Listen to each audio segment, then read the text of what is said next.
Revenue is vanity, margin is strategy, cash flow is power. Welcome to the Bottom Line Buzz, the podcast where business owners talk about what's really happening behind the scenes. Smart money, real strategy, no smoke.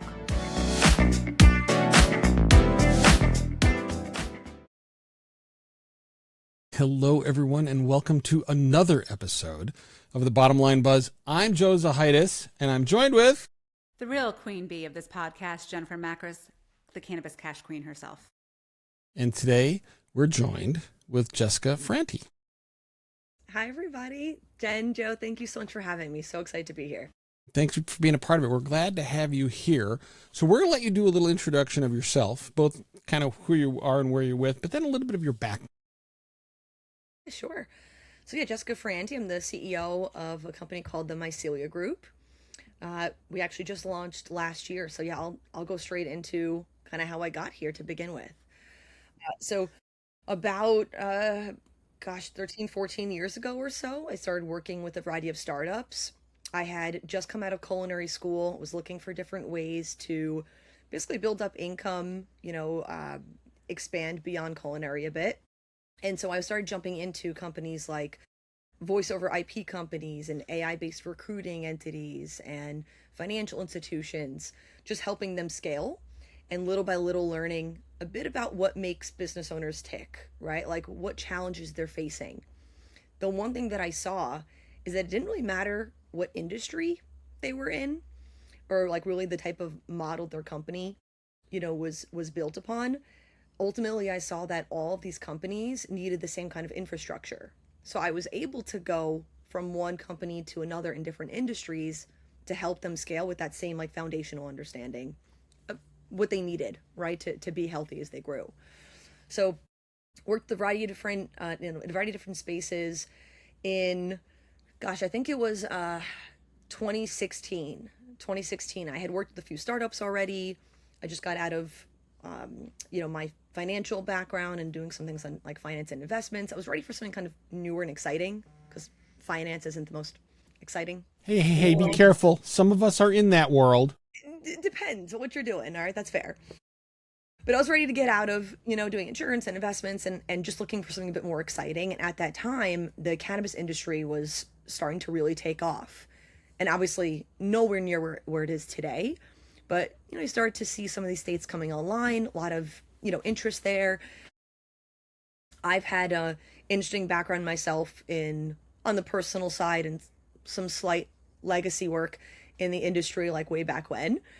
And I was just dying to get in, finding some way to break in. And I recognize something, much like I was mentioning earlier, how you can go to any industry. If you're in HR, for instance, you could do HR in a number of industries, right? It's the same concept. I realized there was opportunity for people, regardless of what other spaces they came from, to work in the cannabis industry. Cannabis needed more actually than any other space or vertical, need to create its own ecosystem. So I made a couple of calls, and when I say couple, I mean literally two. The second dial that I made was to a friend who a fellow entrepreneur, and I just asked a question, right? You don't get what you don't ask for. So I was like, do you know anybody in cannabis? I got connected with someone that they knew that was a CEO at a company called STM Canna, which is today is a big popular pre-roll machine and post-harvest processing technology equipment company. And pretty instantly I joined forces with them. I was I think I was like the third or fourth person to come on the team. And so, it was great to be able to take all these other applications from other industries and bring sort of like that infrastructure, almost like kind of corporate startup style type of experience to cannabis. And so ever since, I've been helping businesses here in the industry scale, ancillary companies, brands, you name it. That's the whole of it. And just ever since then, just to kind of touch on it lightly, I've worked with contract manufacturing companies doing, formulation and production of products. I ran Cannabis and Tech Today for a few years doing, media, B2B media for the space. After running STM for a bit as well. And then I've taken all of those just broad types of experiences and concepts and combined basically everything now under the Mycelia Group. And so we're providing consulting to support the space, again, to help. So it's really that infrastructural consulting that really brings to, if you will, an emerging market what is an established corporate environment kind of infrastructure. So you're really bringing them those stable foundational elements and pieces of the puzzle that otherwise they would have to randomly go in other places and get. And you're really bringing all of that under one roof. Yeah, and I put it this way, like if someone's been a marketer for 30 years and they go to launch their own marketing agency, they're going to know marketing and perhaps client services and a couple other elements, right, of that business really well. But everything else is still a challenge. Right, all of those are blind spots for them, right? Because that's not their focus, right? Exactly. So not to say that they should jump into, like a massive corporation type of infrastructure, right? You got to scale your business that in a way that aligns with what stage of growth your business is in, right? Mm-hmm. But again, even as a startup, like even a brand new startup, starting out, if you're a marketing agency, just as one brief example, you will struggle and find difficulty naturally, right, in hiring, say, a chief revenue officer. You've never vetted a role like that before. Mm-hmm. You don't know how to oversee that role, both in the recruiting portion, right, and the recruiting process, but also in the day-to-day. Right, managing them, right? Yeah, operations, same thing, right? Finance. So what we find is that cannabis industry or otherwise, most entrepreneurs end up being in that kind of rough cycle where they can get themselves to a certain point and certain extent. But even when they're in, say stage like 3 of their company, where they're raising capital, they produce a couple million in revenue, they hit this like 3, typically it starts very like being exacerbated around like 3 million, where they just hit like a plateau. They don't know how to grow or expand or bring on the right people. And so, yeah, there's a need for experts to be able to plug in to help them kind of figure out and identify what is the next stage, what are the next steps, who do we work with, who do we talk to, what do we look for, so on and so forth. And sometimes it takes that different perspective, that different lens, someone that's not immersed in the business to have that objective view to provide what that new strategy looks like. And it sounds like from your expertise and your experience, I should say, over those different areas of your professional career, you've been able to take all that, package it up, and deliver it as now the Mycelia Group, right? But you're taking all those different experiences, which I think both you and I have also done, Joe. We have taken our experience in the financial services realm. Even before that, I think you also said you were in telecom, or there was some other industry that you were in prior to credit card processing, and outside of cannabis, right? So we've all taken our historical experience in our professional careers and packaged it and brought it to serve this industry where there are gaps and there are opportunities. And so I think that's something that's so special. Well, I think Jessica, and also, yes, I agree with that 100% of that. I think Jessica hit on it really well in terms of you've never hired perhaps that type of individual before. I think in a lot of businesses in and out of cannabis, but specifically within cannabis as well, sometimes you're too close to the problem. Mm-hmm. You're so immersed in the day-to-day of it that you can't back up and take that distant view, back up from the painting and look and say, okay, forest trees, whatever it might be. I'm over focused on one element of it, and I really need to back up and look at it in a different way. Joe is hitting the nail on the head here. Don't give him any more credit than he deserves, Jessica. By the way, this show is now going to be renamed J Between Two Gens. Well, but it's Jessica. not. That's another I'm podcast. saying that by design because it was wrong from before. I know. It was. There you go. Sorry. But I will say that from an owner's perspective, there's also the emotional element when it's hard to take that step back and evaluate from a strategic perspective. Like they have that emotion involved, right? So they're, again, bringing in that third party or bringing in that consultant or that fractional role helps to bring in that new vantage point to, again, help pivot and strategize. And we were just on our previous podcast talked about that itch, right? That 6 to 10 year itch, especially in an industry that has been now legalized by market or by state for some time. There is that pivot that you need to take to now be relevant, whether that's relevant in a new market, relevant for the health of the company or organization. So it is really taking on that new strategic approach that you do need to bring in someone in a fractional or a new consultative role to provide that expertise. Yeah, you're both touching on two really important parts. One being the emotion. For sure, when you're close to something and you're doing it, it's hard to have a different perspective. And sometimes we even have clients come to us that like they have a full-time CMO, in-house. But again, the same way the owner, right, or the CEO might have a little bit of like more narrow vision because they're emotionally tied to something or an approach or, strategy or whatever. A CMO can be the same way. They're only looking and speaking from their experiences. We've even had others where they're like, hey, we've got a CMO. They're producing all these wonderful things, but we're looking to go into a market where our CMO could use some support, right? And have like a second pair of eyes. So those situations happen too, right? But separate from the emotional piece that Jen mentioned, which again is a very valid, very valid point. The other very valid point is what Joe mentioned about working in the business. That's another huge element that we're really focused on getting sort of CEOs out of, that mentality that they need to be in the inner workings of the business on a daily basis versus working on it. Meaning, how can we help these business owners or anyone in leadership, right, across the board, anyone in C-suite, VP, even or above?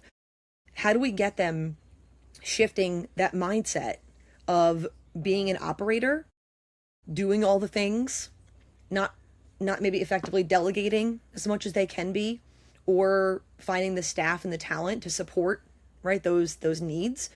How do we shift that into, you have operators that are more junior that can do the execution, and moving them into the proper role that we really need them in to run their companies, which is what, like if you're a CEO, you're chief executive officer, right? You're an executive. Your job is to execute, but it doesn't mean to do the actual work. It should be changed to chief delegation officer. Because truly your job should be strategizing and delegating, and delegating.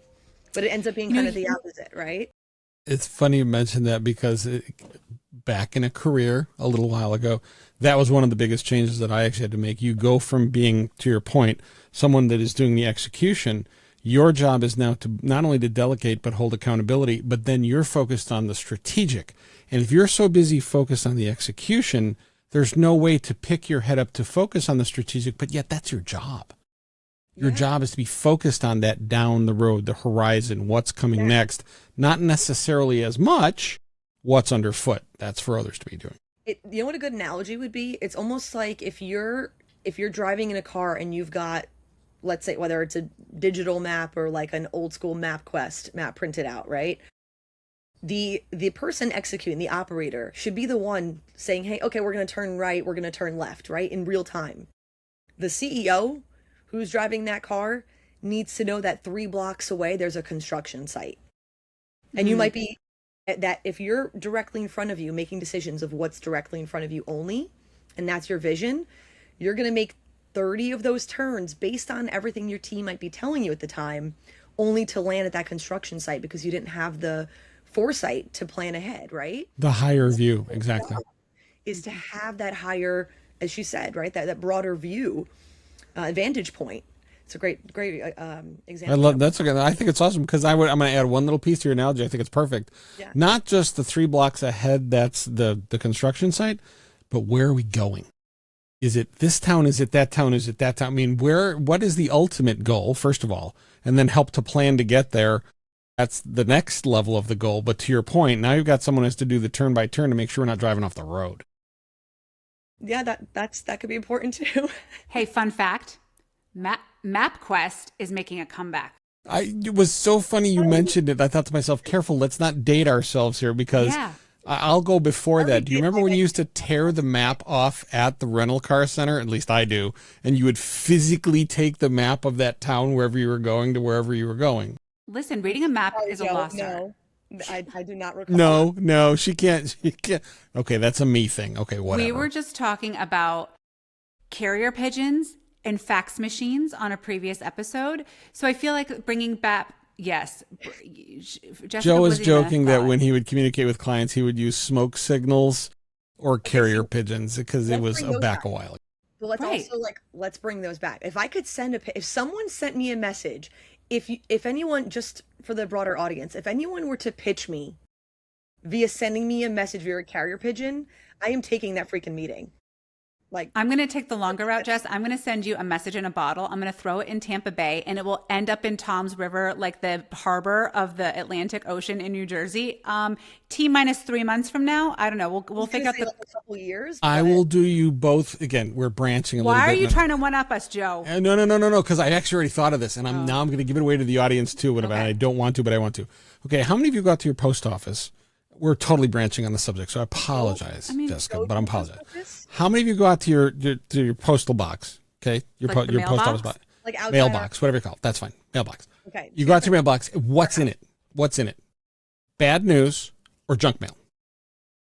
I want to take back the mails, and I'm doing this. I'm saying this today. You will get letters and or notes from me in the mail. Only good news. That's what I'm sending out. I want to take back the mailbox so that people actually have a reason to go out to the mailbox. Because I can tell you, me going out to my mailbox and picking it up, I already know it's going to be bad news or junk mail. True. There's no reason to get mail out of the mailbox anymore. Joe's not wrong. I want to give people that. First off, I love that. And you know what, Joe? You're not wrong, because I can tell you that of the times I have received good news, and I don't mean, like holiday cards, things of that nature, but even like You always get those, right? Yeah. But like even like business mail, anything like that, I can tell you that I can recall, which I don't know what I ate for breakfast this morning, okay? But I can recall the times and each individual time that I received a thank you card in the mail from a client, Somebody, right? A contact, like anything like that. I can recall exactly what it was, what was said. And, that is something that absolutely sticks. There's power in a handwritten thank you card, especially from a business perspective, right? That's setting you apart from the other person you're competing against, the other person that, I definitely think there's so much power in picking up the telephone and a handwritten thank you note. I definitely think, and this is the platform that Joe Zahidis is running on in 2027, is bringing back make the mailbox great again. I'm right. We're going to make mail relevant again. There you go. There you go. Fun USPS. Okay, we've completely lost the topic of this entire show, and that's okay. No, this is the back. beauty. It's okay. Yeah, I'll bring this us is the right beauty back. of it. Infrastructure, building your business the right There way. you go. But yeah, actually dialing back into our earlier conversation, I think the big sort of misconception that we're seeing so often, even at the Mycelia Group, is companies, especially business owners who are struggling, they're the ones that need the most help, I will say, are sometimes the ones who are the least likely to request it or to accept it. And one big reason is the pricing. It might work. The pricing might be budgetable, right? The setup and everything might look great. The reason that, and this is actually for really any sales rep, just any sales rep, regardless of what you're selling, if you're selling to a business, you have to keep in mind that price point only goes so far, value only goes so far. The thing that blocks companies and CEOs in particular and C-suites from pulling the trigger on things that they know they desperately need for the organization is the fact that they are too overwhelmed to bring on anything new to their plate. It doesn't matter if it's a signature and they've got to supply you some information, you do the rest of the work. If you're not painting a picture of how simple, or at least how easily structured, the process will go from there, you're bound to lose a great deal of those deals. Nowadays, the overstimulation between technology and that even in the industry, right? There's an event around every corner. Something could be just insanely valuable and make sense, and people won't pull the trigger from being overwhelmed. So one of the first things that I always sit down with our clients and do is, let's take everything out from your head, everything that's causing pain, everything that you're, like getting out of your skin about needing to go run and do, and let's organize it into a chart, based on priority, lift, like if it's light, medium or heavy, how much work it's going to actually take. And then the biggest one, the most important one, which is impact. Something might feel like it's a big priority, but if it's not an impact, an impactful, task or change, maybe it's lower in priority. So a lot of it is shifting the perspectives, right, of what's actually important and getting people to say yes and understanding that it's painful in the beginning, but if you take the steps, there's a lot less pain ahead. I forgot what book it was in. I know I read it in a book, so I'm not taking credit for this one, but I read it. Highest and best use of time. And you're exactly right to that end is how many CEOs are looking and saying, what are you taking off my plate? Not what new thing are you adding that I now have to deal with. I had a manager tell me a million years ago, Joe, bring me solutions, not problems. If you bring me a solution, the odds of me saying yes are high because clearly you've thought about it. You've thought it through. You've given it consideration and you're bringing me what you want to do. I can say yes. I can say no. But odds are, if you've thought it through, and I trust you as a direct report of mine or as an employee of mine, someone within the organization, I'll probably say yes. If you bring me a problem, and this is to your point about taking some off their plate versus putting on it, you bring me a problem, I as the senior manager have to think about it.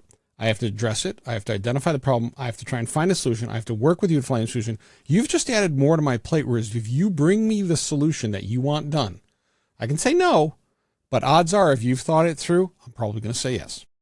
Yeah, and you know what, Joe? That's actually a really, really good point to add to this too. It's not necessarily relevant only to sales reps. It's also relevant to people inside of organizations communicating with their management. Yes. Even vice versa. Sometimes it's management needing to communicate down to their teams. Hey, we're going to start this new initiative. We're going to take this new approach. We're going to go down this new strategy lane. And sometimes that can be very daunting for even non-C-suite employees, right? Or contractors, team members, whatever. So I think that's a good lesson, I think, across the board in business, is that if you want to get things done and you want to accomplish things without feeling like you're going to be adding something onto someone else's plate to where there'll be some kind of stopgap, process how that might not necessarily come off, but how it might translate in terms of load and lift to the person you're presenting it to. And so, yeah, so like I said, back to what we were mentioning earlier, I mean, ultimately, that's why I think a lot of business owners struggle. Just the fear of having more on their plate and taking on, more in any area of their business is, a struggle for them. Identifying it is, like I said, is number one. It's like step one. Step one. And I think to what you shared, the secret sauce of the Mycelia Group is breaking it down. I think as business owners that are both listening to this podcast, we are all business owners. The overwhelm, the at capacity to take on things. The secret sauce of the Mycelia Group is unloading it all, making it visible. And, the Mycelia Group mushroom, right? It's almost like microdosing everything. So it's easy, more palatable to digest, right? There's no accident there. No, that's my favorite. That is my favorite, like, simple word to describe how you want to accomplish, like I said, anything. Make it digestible. Whether, again, it's just on the topic we were discussing of presenting something to somebody. But it's funny, we'll take the time to do that for others, but not always necessarily for ourselves, right? So yeah, that's another thing. When you're going through your task list, when you're going through and making things, if you're writing down a task for yourself to accomplish next week, make it digestible for yourself next week. When you get back in, take the couple extra moments to write down the details of said task so you're not having to. Because here's another thing. You can add a task to your list that seems relatively simple and easy, right? Low lift. If when you go back to that task, there were 3 links you had to open and emails that you had to reference in order to accomplish that task, I can promise you ADHD, entrepreneur or not, whatever, neurodivergent or not, neurotypical, right? Wherever you fall, that will induce some overwhelm. Mm-hmm. And what will typically happen is the worst thing that can happen in your business: procrastination. Right? It might feel a little bit heavier in that moment, but if you've got a task, copy the email link, or the subject line. Go take all the links that you had to reference. Put that all in there for yourself to prepare for the future. About building infrastructure, not just in the big things. It's in the little steps that you take on a day-to-day basis as well. So it's changing behavior. Well, it's easy to say solve world peace, but then you kind of have to break it down into steps. It's not one step. Well, it's just like everyone can relate to, right? I want to lose weight. I need to lose 50 pounds. That's like such a big lift and a big number, where again, if you break it down, like I want to lose 2 pounds a week, right? And so it's easier to achieve that goal. So I think that's some, an analogy or reference everyone can relate to. The other thing I was going to say about kind of breaking it down into, again, a digestible goal is the ability to, the to-do list, going back to the to-do list. Is it bad, Jessica, the CEO of the Mycelia Group, that I may write down an item because of the euphoric feeling of fulfillment that I get of crossing off that item, that I may say, oh, make my bed today, cross it off? Actually, I think everyone should be the first thing you do is make your bed, right? There's a book about it. It's the first thing you accomplish. And get dressed for the day you wish to have. Yes. Do we have to do that every day, though? I'm just going to throw that out there. You have to do your hair every day, Joe. I know. Add it to the list. But if you wait. I will write it down on a list, even though I've already done it, so I can then cross it off. Okay. To my point. Hold on, but then I expect that list when you're done to go carrier pigeon style and get delivered. Okay, I'll make sure you get it. I will work on that. I got that. I can make that happen. It's actually been completed. Trust but verify. Yes. Verify.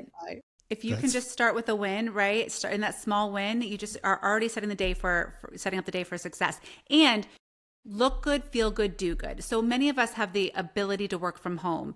It's a blessing and a curse. So, I know that if I'm going to be on camera for video calls, or even not, like I'm just going to do a little something to make myself feel a little bit better, and let alone brush your teeth every day, right? But like, you just want to do that little thing that's going to make you have to do that one good, too. Feel good, do good, look good. Yes, Joe.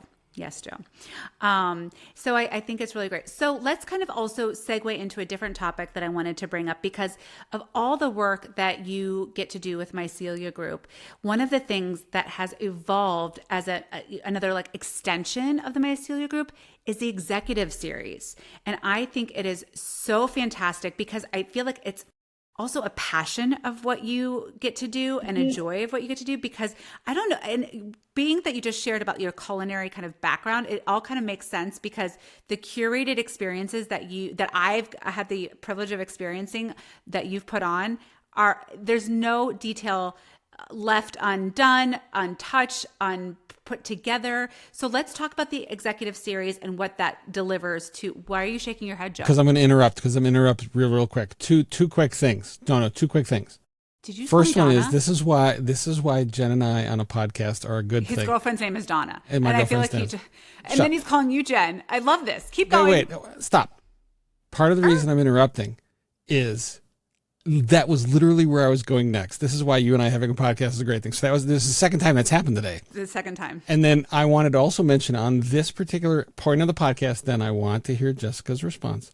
I was today days old when I found out about her culinary background, and we totally need to talk about that even off camera, because I totally want to talk about that. I love to cook. Well, let's touch on that, because that's where Joey and I vibed, right? We had an amazing dinner together in New Mexico where we met. That's where I got to meet Donna, his better half, right? So, but going to dinner with Joe is an experience in itself, because he enjoys, enhanced culinary experiences. That's it. Yeah, I've always been a firm believer, and even back when I went to culinary school and thought that I would end up opening restaurants, which I still plan to do in the far, far future, but it was always about not like even if I'm going out to eat, like, yeah, granted, of course, I'll grab some Chinese food here and there, and just take out or just go grab something in a small little new spot that no one knows about. But the experience and bringing in all of the senses, the environment, that's what really makes something memorable. Like going to a place and that's like common and like eating great food, it's something that would stick with you, but it's not like as much a memory, it's not something that like you've created that like. I've totally taken us off topic, and now I'm going to bring us back. But my last comment on that, thank you both of you. Well, no, I'm sorry, I took us off. It was my fault. But to bring it back full circle, some of my best food experiences have been from some of the smallest mom and pop owned places. That it's just, to your point, it's more almost the experience even than anything else. And to me, that makes it memorable without a doubt. But back to the executive. Wait a second. I have something else to add, Joe. Here it comes. Before Here you it comes. railroaded our culinary conversation so abruptly hijacked. Well, I was the one who took us off track. I felt bad that I No. took us off track. We're used to you taking us off track, Joe. It's fine. However, what I was going to say is I got schooled. Well, first of all, how do you think all this voluptuousness happened? Because my husband is a chef. And That's right. yeah, it makes sense, right? So when we first started dating, what is that fancy night at Applebee's? No. It was the hole in the wall place that nobody would ever go to. There's no way I'm eating here. It is the best, right? So and even when we travel, like we want to go off the beaten path. We don't want to go to the tourist places. We want to go to those hidden gems and don't judge a book by its cover. Again, you want to go for that experience. And there was something else I was going to say before Joe freaking hijacked my train of thought. Culinary. I would never. I was actually going to hijack it again, but keep going. I'm listening. Well, no, you done screwed it up already. Let's see. I did it again. Culinary. I will add, while you're thinking, Bring it We'll full come back circle, to you. babe. Yeah. well, there's one of the more recent Michelin stars that were just provided was given to a taco stand in Mexico. Yes. I thought that was excellent. I thought that was a great thing. Yes. Not a formal experience by any means. You know what's so great, Jessica? Because you did make me think of what I was going to say, and it'll be our final food-driven comment of the day. Then we'll segue into the executive series because the executive series that is coming up is going to be a 12-course culinary infused experience itself. What? Indeed. Cliffhanger. Take yourselves back. Okay, I was today years old, right? Take yourself back 15 years ago. So what was that? I'd have been in grade school 8, back then, 9? but that's okay. Yeah, I'm Of listening. course, yeah. You had hair then. Exactly. My husband says to me, "Hey, babe, I want to open up a food truck." Y'all, do you know what my automatic response was within a nanosecond of him telling me this brilliant idea 15 years ago when there wasn't a food truck on the fucking street? You said it's a horrible idea. Don't do it. I said, and I quote, and Joey, you can edit this out in our edits. I said, "Who the fuck wants to eat out of a roach coach?" Talk about a bias. Cannabis industry has a negative bias. Food trucks had a negative bias. Who the hell would want to eat out of a roach coach? I And got a fun one for you. boom, that shit blows up. Little Open known mouth, fact. insert foot.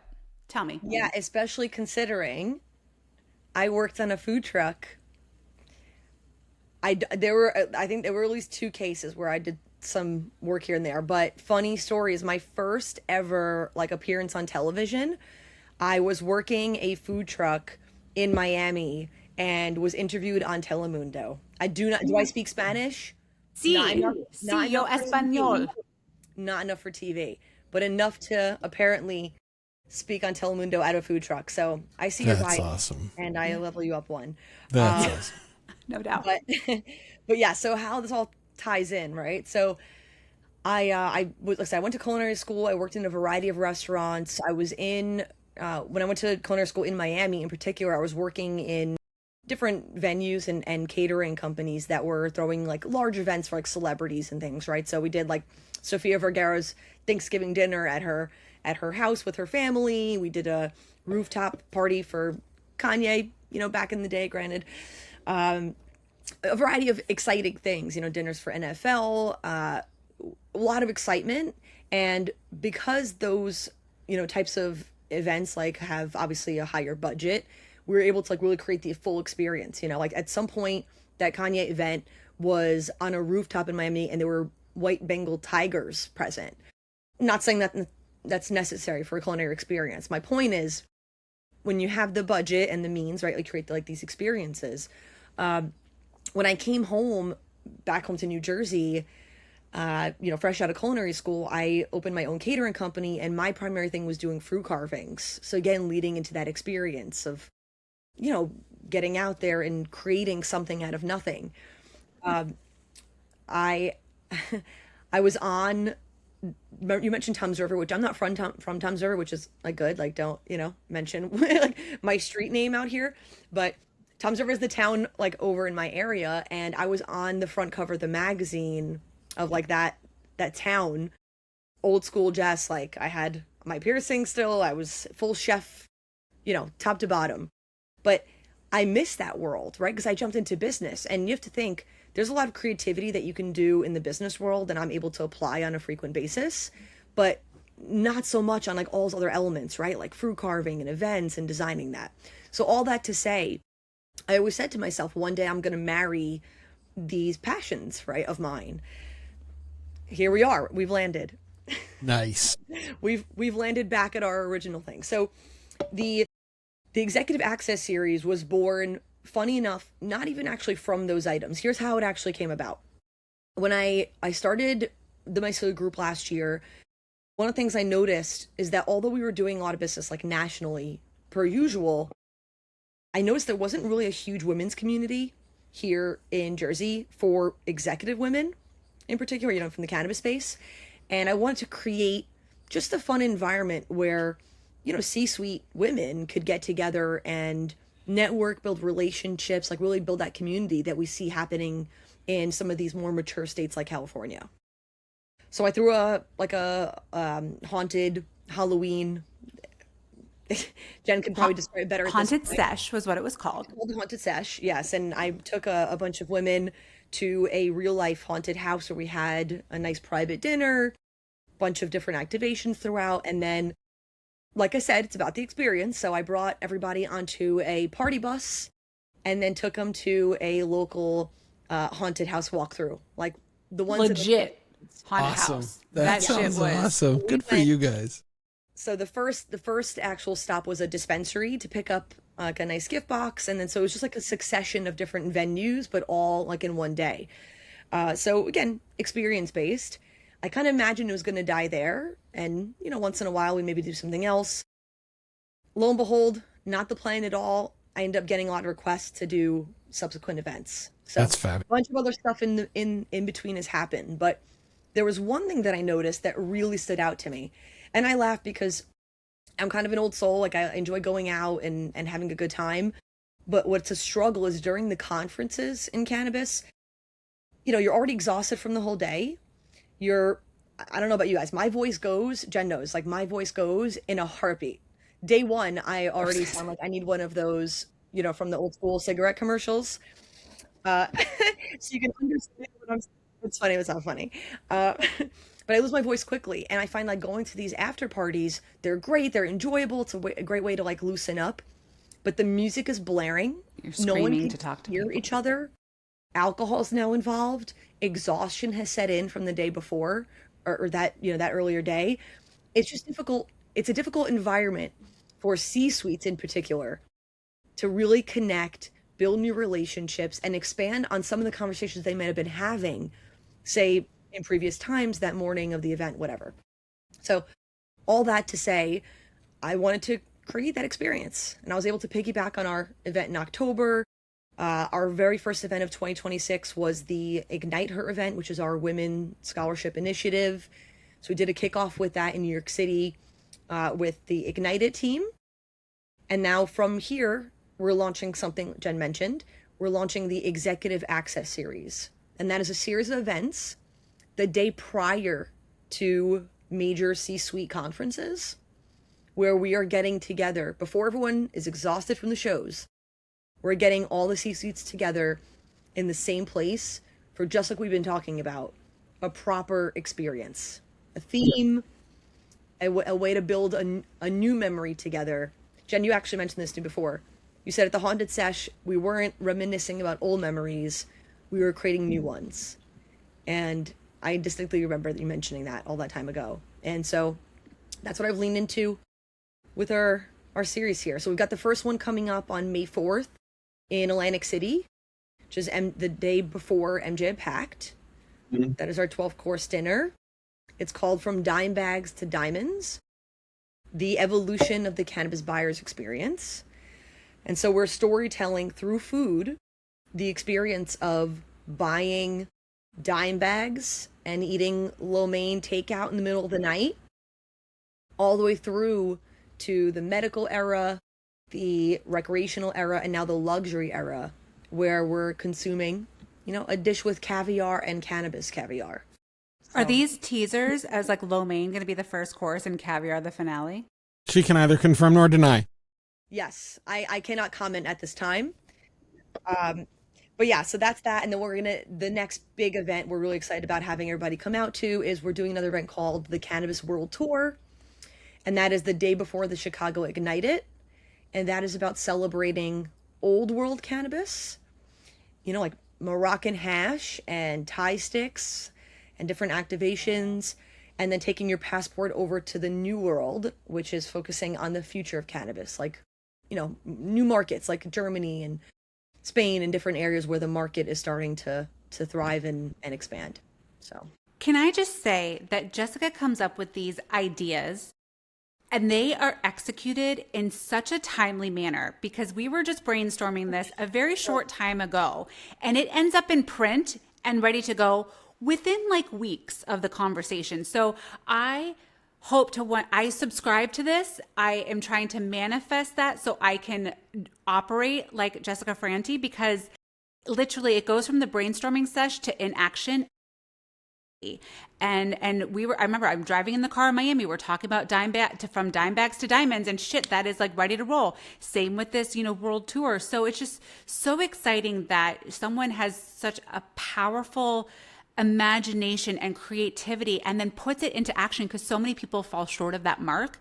And so that's why people not only partnering with Jessica, whether it's through the executive series, through the Mycelia Group, like you are going to get results, and that's just proven by how she operates as a human being on a day-to-day basis. And I am so proud to have Jessica in my life, not only from a business capacity, but also she's one of my dear friends. So I'm so thankful not only to have you on the Bottom Line Buzz, but to also experience these experiences alongside you and with you. And I would not fly, thousands of miles for 26 hours for just anybody, but for Jessica, I will. And I'm so glad that I did. So as we're coming up on our time, I want to kind of some closing comments, how people can get involved, right? Whether it's the executive series, because they need to be involved, right? If you are an executive in this space, if you're looking to make moves in the space, especially if you're a female leader in the space, we're not female exclusive, but we love to empower females within our community. So how can people get involved and get in touch with you? Thank you, Jen. First off, thank you for all the kind words. You're near and dear to me, and I am honored to be a guest and to have you hold me in such high regard. So, love, Jen. So yeah, I mean, in terms of getting in touch or getting involved in some way, the beautiful part is we have a whole series of events throughout the year.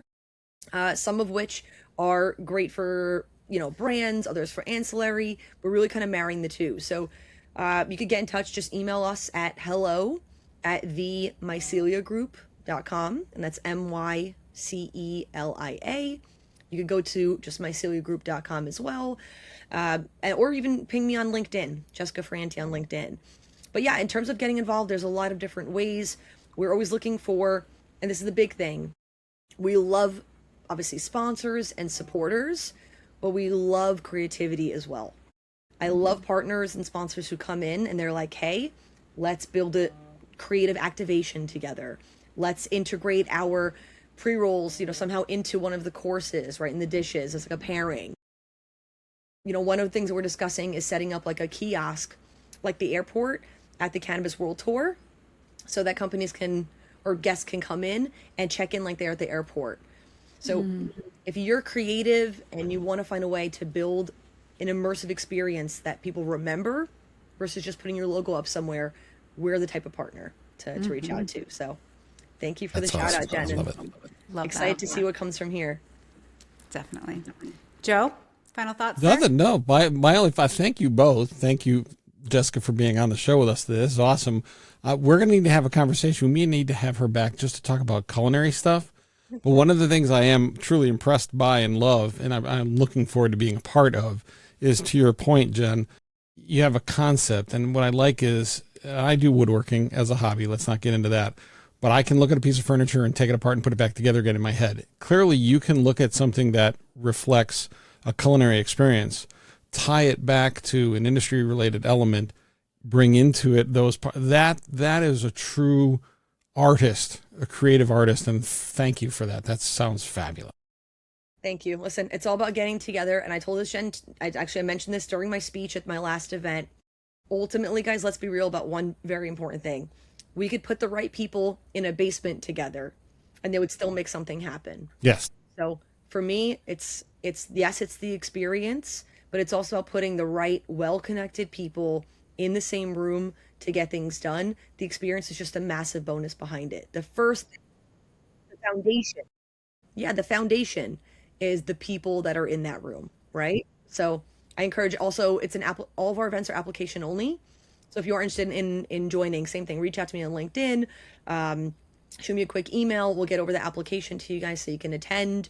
And yeah, it's a room undoubtedly that C-suite should You'll want to be in. Or send a carrier pigeon, right? Or that works. Message in a bottle. Smoke signals. I'll get them to you. Don't worry about it. We had to end it with that, right? Yeah, we got to end it with that. Thank you. Thank you both. Thank you, everything. Thank you all for listening, for being a part of this. More to come, more shows to come from Jen, from Joe, from Jessica. Thank you for being a part of this. And that's the Bottom Line Buzz. That's today's buzz. If your business handles cash payments or compliance, this is your room. Like, subscribe, share, and remember, revenue is loud, but the bottom line is what counts.